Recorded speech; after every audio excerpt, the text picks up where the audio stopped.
I have had my breakfast. এই সেন্টেন্সটা তোমরা শুনেছো আশা করছি।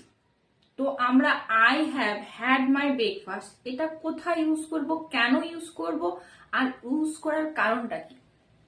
প্রথমে বলে রাখি, I have had my breakfast এই সেন্টেন্সটা আছে কি প্রেজেন্ট পারফেক্ট টেন্সে। প্রেজেন্ট পারফেক্ট টেন্সের নিয়ম কি আমরা খুব ভালো করে জানি। হ্যাভ হ্যাজ বসে ভার্বের পাস্ট পার্টিসিপল ফর্ম হয়। তো I have had my breakfast এর যদি বেঙ্গলিটা বলি তাহলে হবে আমি আমার ব্রেকফাস্টটা খেয়েছি বা খেয়ে নিয়েছি।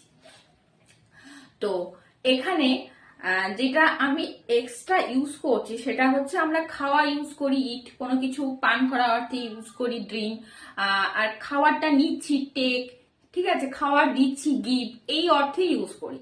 কিন্তু তুমি টেক গিভ এই ভার্বগুলো ছাড়া তোমরা কোনো কিছু খাওয়া নেওয়া বা কাউকে খাওয়া দেওয়া এই অর্থে তুমি হ্যাভ এই ভার্বটা ইউজ করতে পারো।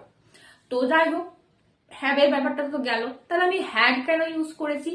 যেহেতু আমি এখানে ভার্ব ইটের ভার্ব 3 ফর্ম কি ইট এট ইটেন, তো আমি যেহেতু এখানে এই ওয়ার্ডটা ইউজ করিনি এই জন্য আমি এখানে ইউজ করেছি কি হ্যাড।